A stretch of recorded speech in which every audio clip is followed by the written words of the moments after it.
नाम का गरीब ब्राह्मण आया हुआ है। देखिए, ब्राह्मणों की दरिद्रो हम, ब्राह्मण हमेशा दरिद्र होता है, भिक्षा मांगने वाला होता है। अब अपनी नियति से भगवान का कार्य न करके अगर वो भिखारी बने, उसमें भगवान का कार्य, उन्होंने छल किया भगवान से, मित्र से, जो आपका पर्सनली मित्र हो, आपका जो हर बात जानता हो, उसे कभी भी कपट नहीं करना चाहिए। देखिए, हमेशा मित्र उसको बनाओ जो खानदानी हो, क्योंकि अगर वो खानदानी होगा, जब आप तो कभी नाराज होगा तो आपकी इज्जत व्यवहार नहीं करेगा। अगर मित्र आंडू पांडू ऐसे बना लेंगे तो अगर आपसे कभी उससे दुश्मनी हुई तो आपकी इज्जत पे जाने की बात करेगा कि हम तो उनका जानते हो, तो बैठ के मेरे साथ शराब पी रहे थे। और जो खानदानी होगा वो आपकी इज्जत को रखेगा कि नहीं, वो आज दुश्मनी हुई कल मित्रता हो सकती है। इसलिए हमेशा स्थिति परिस्थिति को देखकर जिससे भी आप नाराज हो, गुस्से का घूट पी लीजिए, घूट पी के रह जाइए कि चलो कभी तो शुद्ध होगा। क्योंकि एक बार अगर प्रेम का धागा टूटा तो दोबारा वह जुड़ नहीं सकता, अगर जुड़ेगा तो गांठ लग जाएगी, और वो ऐसा गांठ लगेगा ना कि उसको दोबारा कोई जोड़ नहीं सकता। क्योंकि तब श्री कृष्ण सुदामा से पूछते हैं कि मित्र, तेरा संसार कैसा चल रहा है? तब सुदामा जी 15-20 दिन से भूखे थे, पैदल चले आ रहे थे, तो बोले कि मेरा संसार तो ठीक चल रहा है, लेकिन कुछ ठीक नहीं है। बोले क्या है? सुदामा ने विचार किया, मेरा कन्हैया अति कोमल है, इतना बड़ा हुआ पर उसका स्वभाव तो बालक जैसा लग रहा था, मुझे देखकर रोने लगा। सुदामा को देखते ही द्वारकाधीश की आंखों में आंसू आ जाता है, भगवान श्री कृष्ण की आंखों में आंसू आ जाता है। मेरा मित्र, तेरी ऐसी दशा हुई है, जिससे सुदामा देखते हैं कन्हैया तो देखकर रोने लगे, उसका हृदय इतना कोमल है, मैं अपने प्रभु को त्रास देने नहीं आया हूँ। श्री कृष्ण सुदामा के बार बार पूछने पर संसार में कोई अड़चन तो नहीं, संसार कैसा चल रहा? सुदामा देव कहते हैं आनंदमय चल रहा है। सुदामा के मन में क्या आया कि यह द्वारकाधीश रोएंगे तो मुझे कैसा फल की प्राप्ति कभी होगी नहीं। सुदामा जी को बोलते हैं कि भगवान की भक्ति जो है वह स्वतः भगवान मन की बात जान लेते हैं, और सुदामा जी मांगे नहीं, सुदामा जी मांगे नहीं, सुदामा जी बैठ के द्वारकाधीश को देखते जा रहे हैं, लेकिन मांगे नहीं। देखिए, उस समय इसलिए मांगे, वही भक्ति का मार्ग बताया गया है कि भक्ति दीजिए, भक्ति देखिए, भक्ति में किसी से कुछ मांगिए मत। हम मंदिर जाते हैं, प्रणाम करते हैं, भगवान मुझे सुरक्षित रखिए, सब बाधाओं से बचाइए। हमें मांगे भगवान हमको धन दे दीजिए, भगवान कहाँ धन देंगे? वो अब गोपियां, देखिए यहाँ पे कहा गया है कि सुदामा जी जो चूड़ा लाए थे, जो चावल लाए थे, उसको श्री कृष्ण भगवान लेकर फाकने लगे। एक फाके मुट्ठी, दो मुट्ठी फाके, तीसरे में उनकी रानी उनको रोक ली कि तुम्हारा सब खत्म हो जाएगा। अब सुदामा जी वहां से उनको प्रणाम करके निकले, तो मन में विचार करा, हमें तो कुछ दिए ही नहीं, हमें तो कुछ दिए नहीं, हम उतने दूर गए, हमको कुछ मिला नहीं। हम घर आए तो महल देखे अपने कुटिया के स्थान पे, महल हो गया। बोले कि लगता है हम गलत जगह आ गए। तो उनकी पत्नी दौड़ी हुई आई, बोले कि नहीं, ये आपका ही घर है, भगवान की ऐसी असीम कृपा हुई है जिससे हम लोग का घर महल में बदल गया। देखिए आता है दुख आता है, दुख सुख लगा रहता है, लेकिन दुख में हम भगवान का ध्यान करते हैं, भगवान का चिंतन करते। जब सुख आता है तो भगवान का चिंतन हृदय से गायब हो जाता है। ये माया रूपी संसार है, इसमें आप भगवान का चिंतन जब ही करेंगे जब आपको सुख की प्राप्ति होगी। जब सुख की प्राप्ति रहेगी तो आप कभी चिंतन भगवान का नहीं कर सकते। अब जो है गोपियों की निष्काम भक्ति, उद्धव जी महाराज गोपियों को समझाने के लिए गोकुल गए, तो गोकुल में गुरु बनने के लिए गोपियां तत्व ज्ञान उपदेश के लिए अभिमान चलता रहा। अब गोपियां सत्संग उद्धव जी का अभिमान जो है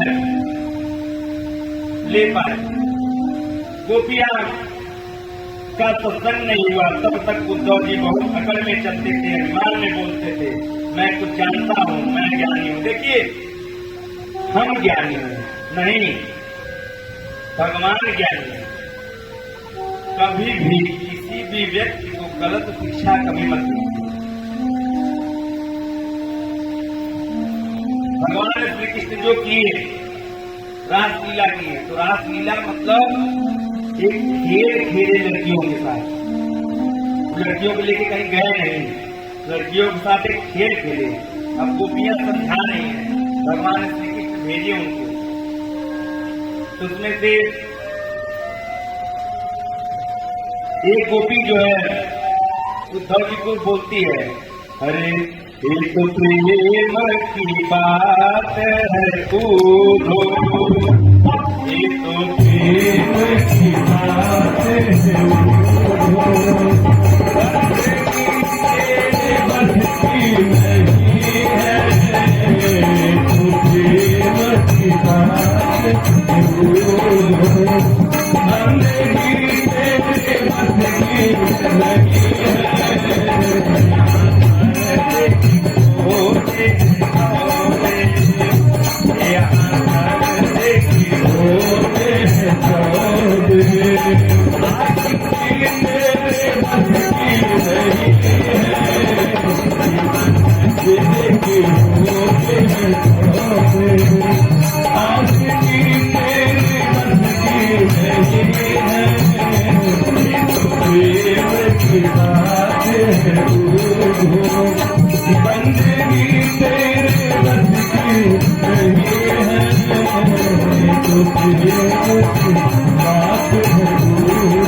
Thank you.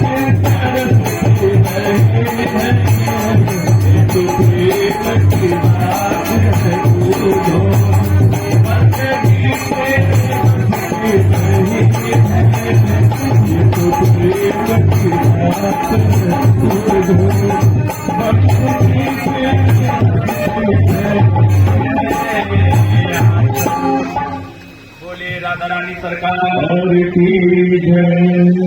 देखिए, उद्धव जी जाते हैं, गोपियों को समझाते हैं कि परम ब्रह्म की उपासना करो।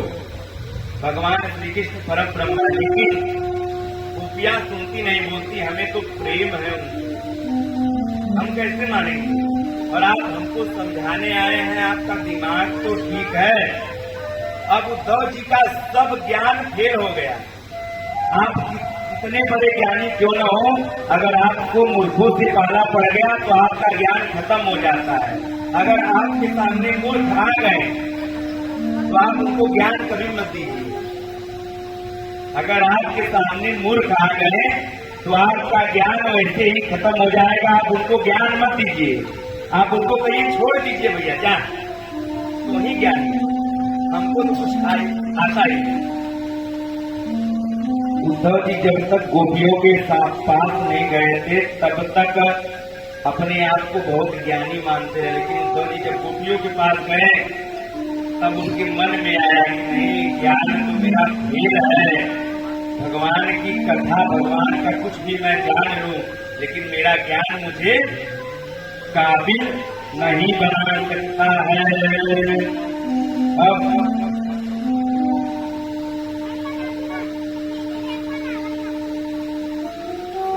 गोपियों ने कहा कि मैं श्री कृष्ण भगवान का जब जब ध्यान करती हूँ तो कन्हैया मेरे सामने आके खड़े हो जाते हैं।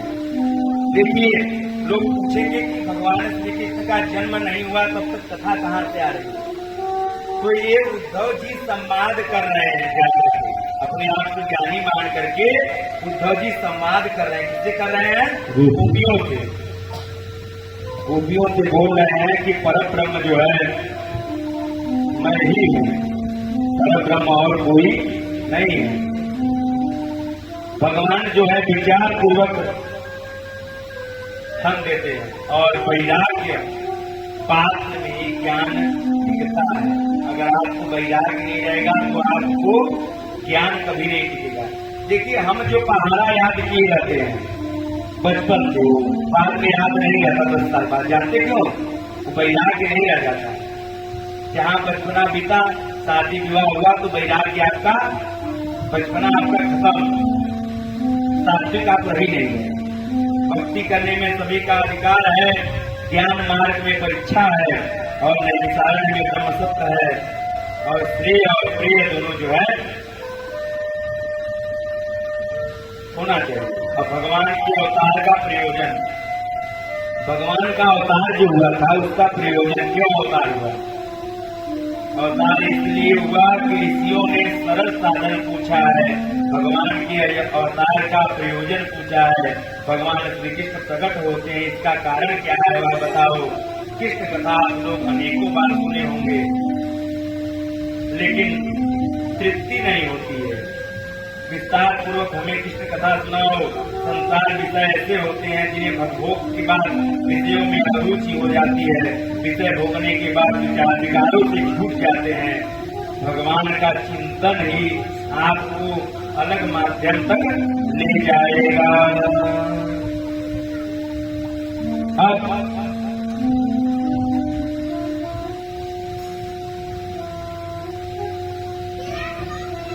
सूत जी द्वारा भगवान का कथा का आरंभ। सूत जी महाराज जी के बारे में आप लोग को बताया गया था। सूत जी कथा आरंभ करते हैं, सौनकादि ऋषियों का वंदना करते हैं। आपने बहुत सुंदर प्रश्न किया, मैंने बहुत से संतों की सेवा की है, अनेक संतों का सत्संग किया है। संत सेवा सत्संग मुझे जो कुछ मिला है आपकी सेवा में अर्पण करूंगा, जरा भी संकोच नहीं रखूंगा। मैंने तो ऐसा निश्चय किया है कि जीव ईश्वर का अंश है, जो जीव भगवान का अंश है वह जीव का जगत अंश है, जीव ईश्वर का अंश है। जन्म से कोई पति नहीं है, जन्म से कोई पत्नी नहीं है, जन्म से कोई बेटा नहीं है, जन्म से कोई इंसान नहीं है, जन्म से कोई जाति नहीं है। यहाँ आने के बाद हम ब्राह्मण कुल में पैदा हुए तब हम ब्राह्मण कहाँ हैं? जन्म होते ही कोई ये नहीं कि हम हिंदू है, हम मुसलमान है, हम सिख है, हम ईसाई है, कोई नहीं। जन्म होने के बाद आप किसके घर में जन्म लिए, ये आपको आशा करता है कि हम वही बिरादरी होंगे। कर्म से भी आप बिरादरी में श्रेष्ठ हो सकते हैं। देखिए, सब जो है जीव का कल्याण तब तक नहीं होता, व्यास जी का पिशाच होता है और नारद और व्यास जी का संवाद होता है। आप देखिए, पंचम वेद महाभारत की रचना करके भी व्यास जी को शांति नहीं, इसको शांति नहीं मिली व्यास जी को। अब संत अंदर की तरफ थोड़ी नजर करते हैं, मानव दुखी होता है, तब बाहर जाकर देखता है दुख का कारण जो जगत में सोचता है वह दुर्जन है। आपका दुख में साथ देने वाला संसार में कोई नहीं है, आपको सुख में साथ देने वाला आपके मन में छिपा है। देखिए, दो प्रकार का होता है, जानते क्या? एक समंदर होता है, समंदर जो पानी वाला होता है, एक समंदर हमारे अंदर जो है। तो भगवान को आप समंदर से नहीं पाएंगे, समंदर इसको सोच करके अंदर से अगर आप सोचेंगे तब भगवान को पाएंगे। और जो है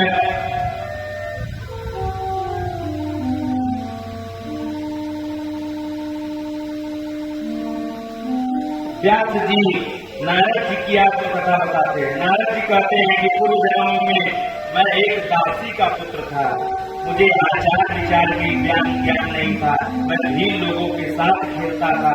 4 महीने तक मैंने संत की सेवा की, श्री कृष्ण भगवान की कथा सुनी।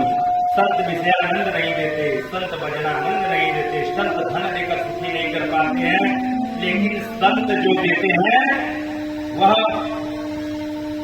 आनंद का विषय होता है। संत जो है, संत के संग आप अगर लग गए ना तो आपको किसी चीज की भी जरूरत नहीं पड़ेगी, आपको भोग विलास से दूर रख देंगे संत लोग। पुण्य कमाएंगे, बहुत पुण्य जो पैसे देके खरीद नहीं सकते। संत का शरण जो है बहुत प्रकार प्रदान करता है। गीता में लिखा गया है, गुरु हस्तवार महान भावान शिव भुक्त भैक्षिपीय लोके हस्तवार धामान गुरु निहैवा गुंजीय भोगान। गुरु का शरण जो है आपको पुण्य प्रदान करता है। बोला गया है ना कि संत का शरण अगर मिल गया तो आपको कभी दुख प्राप्त हो ही नहीं सकता। संत का शरण अगर आप ले लिए तो आपको कभी भी दुख प्राप्त नहीं हो सकता। संत का शरण लीजिए और भक्ति सतत करने से जो जग की प्राप्ति है, भक्ति सतत अर्थात क्या होता है? हम होता है हम जाते किसी मंदिर को प्रणाम करते हैं ना, एक होता है हम अगरबत्ती लेते हैं, धूप लेते हैं, जलाते हुए प्रणाम करते हैं। एक होता है कि हम झुक के साष्टांग प्रणाम करते हैं, एक होता है कि जब हम बीमार होते हैं तो भगवान को याद करते हैं कि हे भगवान, शायद आप ही मुझे दुख प्राप्त करा रहेगी। बाबा महाराज पांडित्य का विच रख देगी जिन्हीं बाबा पे कभी भी ना जाता है वो भी उसका उतार देगा, बोलेगा कि ये बाबा कल्याण करे। आप लोग अपने गांव के डी बाबा महाराज को हमेशा प्रणाम कीजिए, रोज जाके प्रणाम कीजिए, रोज थाल कीजिए। आपका जीवन सुखमय नहीं रहेगा, आप बताइएगा, डेली थाल कीजिए, क्योंकि वही मालिक है, इस गांव के मालिक डी बाबा महाराज जी।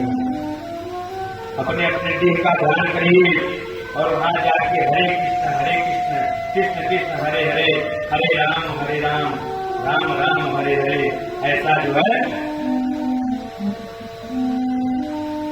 मन का विचार है। अब कौरव एवं परीक्षित जी के जन्म की कथा है। कौरव एवं पांडव की युद्ध की थोड़ी कथा आती है। श्री कृष्ण पांडव के पक्षपाती हैं। भगवान गीता में ऐसा बोले हैं, समोहम सर्वभूतेषु, समोहम सर्वभूतेषु, मतलब मैं सर्व में समभाव रखता हूँ, मेरा कोई शत्रु नहीं है, मेरा कोई मित्र नहीं है। एक ब्राह्मण का, इन ब्राह्मण का कभी भी कोई शत्रु नहीं रहता, एक सब मित्र रहते हैं। हम आपके भी मित्र हैं, आपके भी आपके सब मित्र। अगर आप एक भाव से मुझसे मिलेंगे तो मैं सबका मित्र हूं। ऐसे भगवान श्री कृष्ण भी कहते हैं कि मैं किसी का पक्षपाती नहीं हूँ, मैं जो मुझे प्रेम से याद कर लिया मैं उसी का मित्र हूँ। देखिए कौरव गए थे ना, भगवान की मुंडी में बैठ गए, भगवान के सिर के पास बैठ गए कि मेरे साथ चलिए युद्ध करेंगे। तो भगवान श्री कृष्ण के साथ अपनी सेना भेज दिए और पांडव जी बैल के पास बैठ की याचना कर रहे थे। तो पांडव जी को अपना ही शरण दे दिया कि चलो मैं तुम्हारा रथ पकड़ूंगा और तुमको जिताऊंगा। कौरव पांडव युद्ध में कौरव का विनाश हुआ। कौरव सेना में अश्वत्थामा और कृपाचार्य और कृतवर्मा 3 बाकी रहे और सबका विनाश हो गया। और अश्वत्थामा ने पहले से अभिमन्यु की पत्नी उत्तरा के गर्भ में ब्रह्मास्त्र छोड़ा। उत्तरा के पेट में जो गर्भ है वही बालक भविष्य में राजा होगा, वंश बढ़ाएगा। पांडव वंश का विनाश करने के लिए उत्तरा के गर्भ में ब्रह्मास्त्र छोड़ा। ऐसा ब्रह्मास्त्र छोड़ा कि मां का मरण न हो और उसके पेट में जो गर्भ हो वह जीवित न रहे, ऐसा ब्रह्मास्त्र छोड़ा। देखिए पेट में बच्चा रहता है तो लोग मना करते हैं कि आप कहीं मत जाइए ना। आजकल जो होता है कि पेट में बच्चा होगा तो उसको मार के भेज देंगे, नहीं जाना चाहिए। गर्भ जो है घर पे ही जन्म होना चाहिए, हॉस्पिटल में पिता के सामने जन्म होना चाहिए। बच्चों को बच्चा का बाबा ही उसके मकान पे होना चाहिए, उसके घर पे होना चाहिए जहाँ पे उसका जन्म हुआ है, पिता के घर पे कभी नहीं होना चाहिए। गर्भ जो है जहां पे ठहरता है वहीं उसका जन्म होना चाहिए। अब आजकल लोग कर रहे हैं, लोग को सहन करने की शक्ति अब नहीं रह रही है। कोई खाना भी खानगी भी नहीं है कि घर के लोग जो है कर पाए। द्रौपदी ने अपने पुत्र वधु को समझाया कि जीवन में कैसा भी दुख प्रसंग आए घबराना नहीं, दुख सभी के जीवन में आता है। श्री कृष्ण श्री राम परमात्मा है आनंदमयी, उन्होंने ऐसी लीला की है कि मेरे जीवन में दुख हो। देखिए पाप जो होता है वह 4 बजे उठ करके भगवान का ध्यान करता है। कौन कहाँ पे 4 बजे उठ के? कोई भी पुत्र कभी चाहेगा 4 बजे उठ के ध्यान करे? नहीं। जानते क्यों? अगर उससे कहेंगे कि ध्यान दे रहे पिताजी की उम्र हो गई है उनको करने दीजिए, मेरी कौन उम्र हुई है। लेकिन यही ध्यान जो है आपको बड़ा होने के बाद एक उम्र में जाने के बाद काम आता है। पहले के लोग कसरत करते रहे, लोग खाना खाते रहे, अच्छा भोजन करते रहे, लेकिन अब इतना भोजन आ गया, तरह तरह का खाद आ गया है जिससे हम लोग को हानि ही प्राप्त हो रही है। तो अब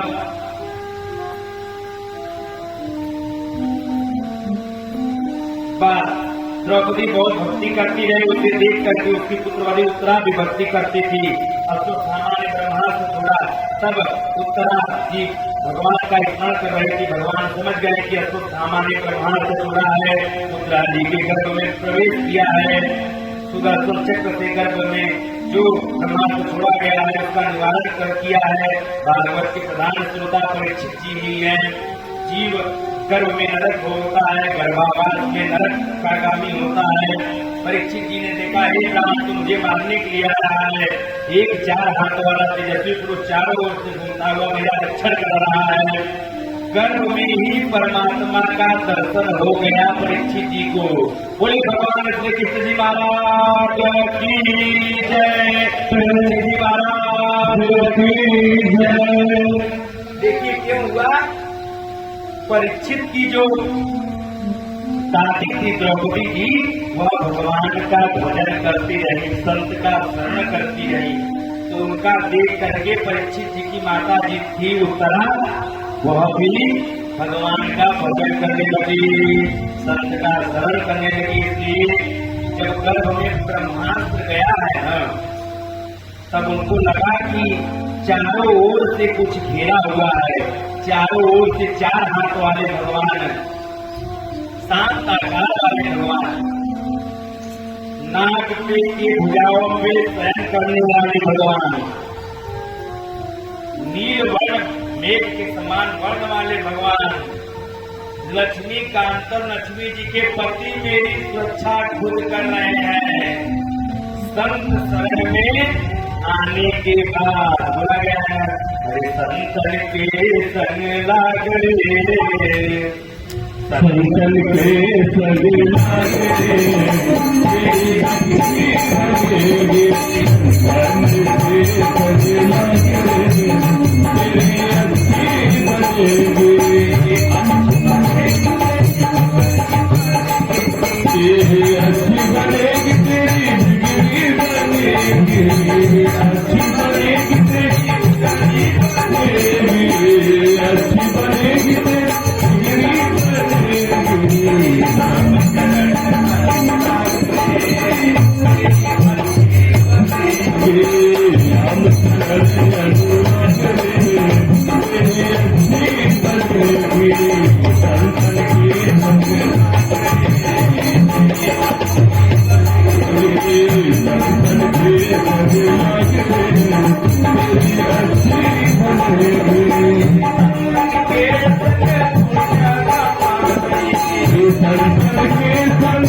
भगवान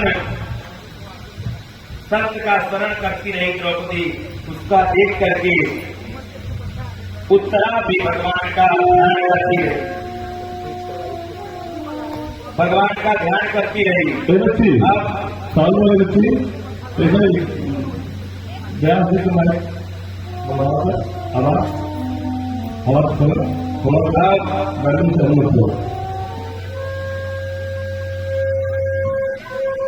भगवान जी जो है, अच्छा एक बात जानते हैं ना कि जब किसी को दुख प्राप्त होता है, किसी ब्राह्मण के पास जाता है, तो वह ब्राह्मण बोलता है कि हनुमान जी के ऊपर जाकर के तिल का तेल और सिंदूर लेकर लेपन करिए, आपको शांति मिलेगी। हो गया।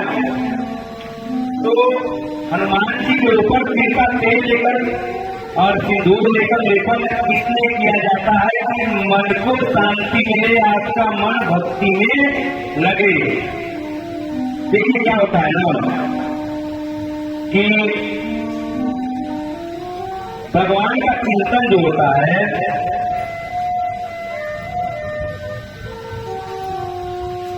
वह घर बैठे भी होता है, मंदिर में भी होता है।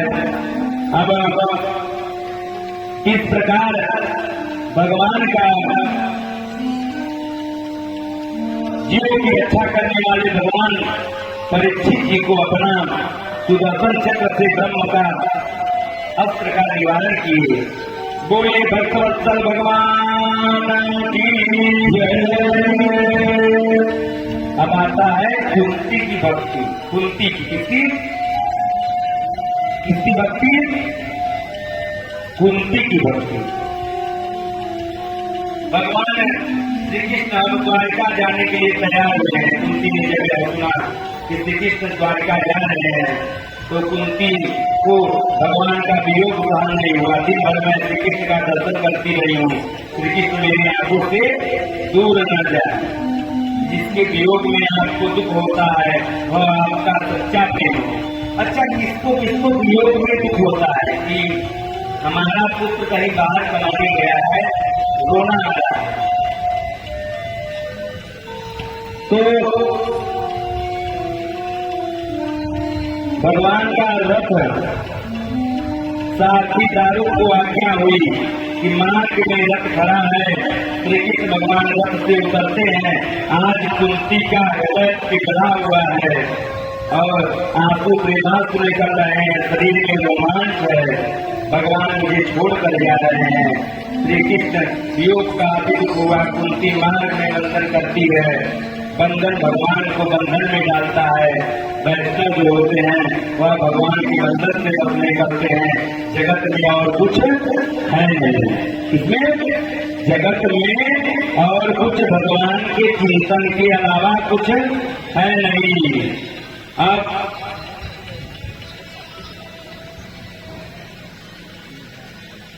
भगवान को जाने के लिए, अच्छा आप लोगों ने मीरा का नाम सुना है? मीरा एक सबने पढ़ा होगा मीरा के नाम। मीरा जो थी वह भगवान का चिंतन करती रही और भगवान का चिंतन करती रही मीरा ना, भगवान का चिंतन करती रही। देखिए मीरा कभी स्कूल कॉलेज नहीं गई, मीरा कभी भी स्कूल कॉलेज नहीं गई। मीरा जो है भक्ति से ही उनके एक छंद से पूरी पीएचडी हो जाती है। मीराबाई के एक छंद से पूरी पीएचडी हो जाती है। कभी स्कूल कॉलेज नहीं गई मीराबाई। मीराबाई भगवान की भक्ति ही करती है। उनका एक छंद जो है रचा हुआ, उससे पूरी पीएचडी कर देते हैं। रैदास जी कभी स्कूल कॉलेज नहीं गए, खाली भक्ति से ही कर ले। इस कथा को सुनने का अधिकार, बोलने का अधिकार सिर्फ वैष्णव ब्राह्मण को ही होता है। ठाकुर जी जहाँ विराजमान करते हैं वहाँ व्यक्ति अच्छा होना चाहिए, व्यक्ति सौम्य होना चाहिए। अब काम के विजय भगवान प्राप्त कर लिए और ऐसा अनुभव हुआ कि संसार भगवान का नाटक है, लीला रचा गई है।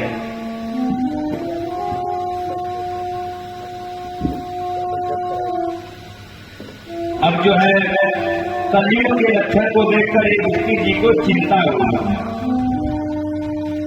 मध्य रात्रि के समय सुंदर श्रृंगार करके अर्जुन उर्वशी से मिलने गए। अर्जुन तू मेरी कुर्बाना है, मैं तेरा बालक। उर्वशी ने कहा मैं स्वर्ग की अप्सरा हूँ, तुम्हें दोष नहीं लगेगा। अर्जुन ने कहा मैं भारत का हूँ, मेरा भारत देश स्वर्ग से विपरीत है, मैं प्रत्येक स्त्री को मातृत्व देता हूँ न। तब ये ऋषि जी को पता चला और बहुत चिंता हुई ऋषि जी को।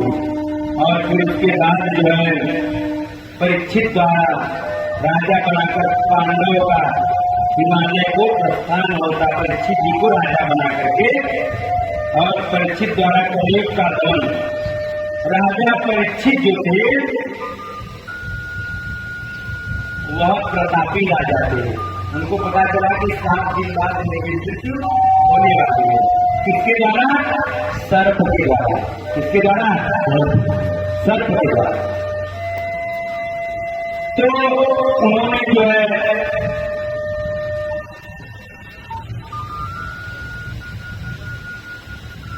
भगवान के पास जो है उन्होंने मुक्ति का मार्ग पूछा, तब उनको कथा सुनाई गई। और 7वें दिन काल सर्प आया और उनका कुछ बिगाड़ नहीं। अब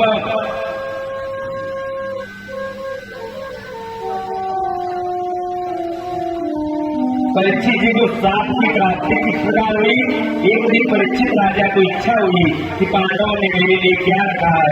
देखने लगा पेटी में एक सुंदर मुकुट मिला, सोने का मुकुट था।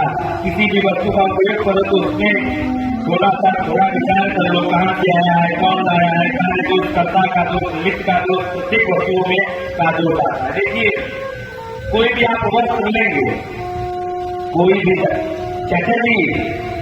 चाचा जी कथा हो रही है, कथा सुन लीजिए।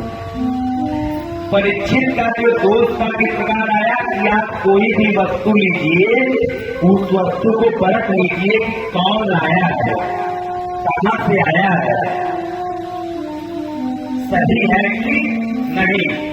कोई भी दोष परख लीजिए कि कौन आया है, कहाँ से लाया है, परख लीजिए।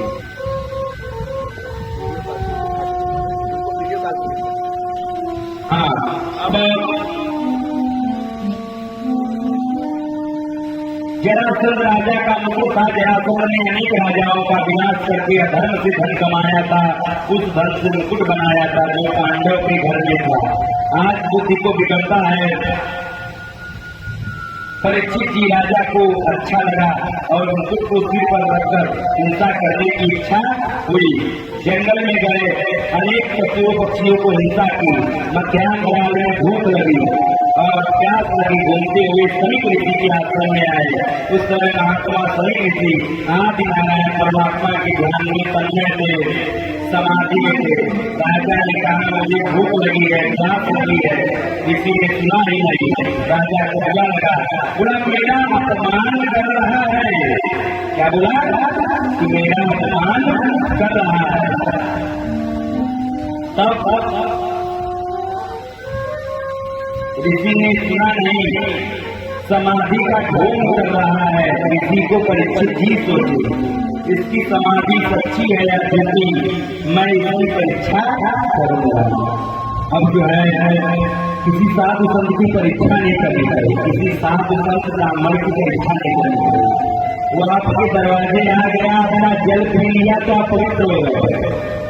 अब आप कहेंगे कि पंडित जी आपको करने आता है, आप कर पाएंगे नहीं, तो आपको उसी टाइम आपका कार्य खत्म होगा। आप परीक्षा लेने के लिए भगवान नहीं चाहते कि ब्राह्मण का परीक्षा लेंगे। आप परीक्षा लेने के लिए भगवान नहीं है कि आप किसी का परीक्षा लेंगे। किसी ब्राह्मण का परीक्षा आप नहीं ले सकते। किसी ब्राह्मण का आप परीक्षा नहीं ले सकते। तब आप भगवान नहीं है। किसी संत का आप परीक्षा नहीं ले सकते, आप भगवान नहीं। किसी भी अन्य लोगों की आप परीक्षा नहीं ले सकते, आप भगवान नहीं है। आप एक मनुष्य है जिससे किसी की परीक्षा नहीं लेनी चाहिए। अब जो है किसी साधु संत की परीक्षा नहीं करनी चाहिए, किसी ब्राह्मण की परीक्षा नहीं करनी चाहिए। आपको श्रद्धा न हो तो दूसरे का दूध नहीं करना चाहिए, बुलाओ। रात में थोड़ी भी अभी हो तो हाथ जला देता है। ब्राह्मण होता है ना, उसके तेज से आदमी नष्ट हो जाता है।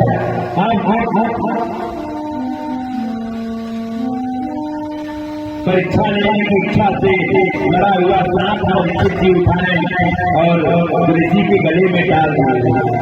और मरा हुआ सांप गले में आया तो ऋषि को खबर नहीं, उनको आभास नहीं हुआ, उन्हें देह का भान नहीं हुआ। थोड़ा सा विचार करो, ध्यान में आएगा। सांप काल का स्वरूप है, वेदों में वर्णन है। भगवान भी काल है, काल भी काल परमात्मा नारायण का जो ध्यान करता है, भगवान के ध्यान में देह भावना का होता है। उनके गले में मरा हुआ सर्प आता है, सभी ऋषि के गले में गला मरा हुआ सर्प आता है। तो यह सिद्ध करता है काल के ऊपर भी विजय प्राप्त कर लिए हैं।